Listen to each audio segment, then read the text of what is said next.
The prayer of peace is what we need today. Our world needs peace, and not only in Europe, Africa, the Middle East, Australia, Asia, South Central America, all the continents, North America. We need peace. And I love this. I love the end of the prayer, Amen. And you know what amen means? So be it. And I love that. And I love the part of the creed where it says, I believe in the Holy Apostolic Church. I have had turmoil and circumstances in my life that shocked me, surprised me, whether it was a diagnosis of my wife, when I injured my foot, when we were in a car accident as a family. We didn't plan that day.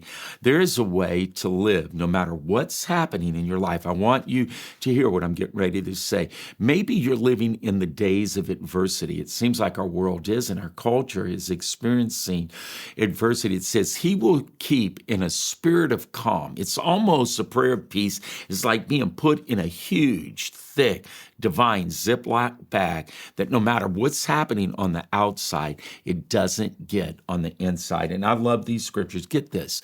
This is Acts 6:4. But we will give ourselves continually to prayer in the ministry of the word. When you give yourselves to prayer and the scriptures, you will experience the prayer of peace. I love Psalms 55:17. Get this. Evening and morning and at noon I will pray and cry aloud, and he shall hear my voice. Can I say, no matter what you're facing, when you experience God, and remember, please, it's not just saying your prayers, it's a relationship. I'm in a relationship with God. It's a heart relationship. It's from the core of my being. And I love the Lord. He loves me more.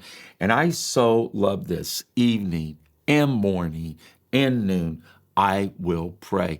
You see, the peace of God is when we make prayer the pattern of our lives. The peace of God in prayer is experienced when we don't pray when we're in trouble, but we make it a lifestyle.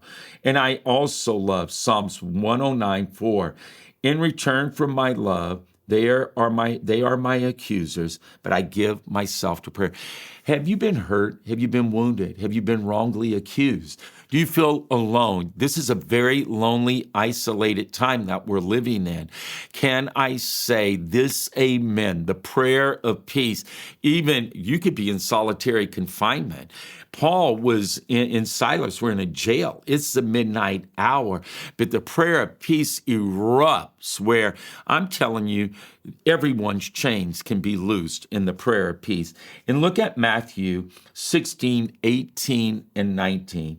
And I also say you that you are Peter, and on this rock I will build my church. And the gates, the authority of Hades, shall not prevail against it.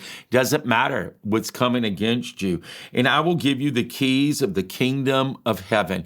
Can I say right now, one of those keys, and what do keys do? Number one, it locks the door to keep things out, but also unlocks to bring things in.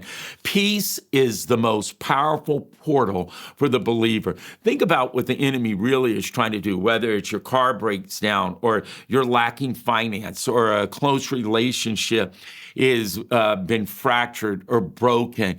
Can I say peace is the key that can open the door of healing, but also lock out the door of dysfunction. And it says this, and whatever you bind on earth will be bound in heaven, and whatever you loose on earth will be loosed in heaven.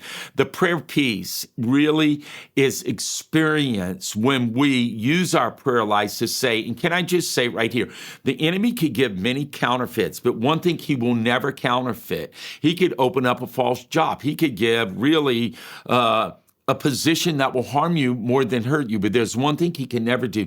He can never give you peace. To me, in Colossians chapter 3, it says, let peace, in the Amplified, let peace play the umpire. I want peace to rule and reign in my heart.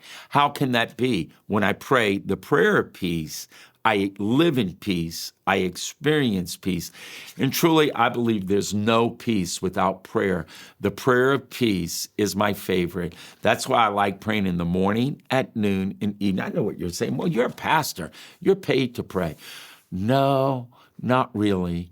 Even when I worked in the business world in sales management, I promise you, you could learn to pray and give yourself to prayer in the morning, in noon, and in the evening. And really, it doesn't have to be long prayers, but just a simple prayer of the heart.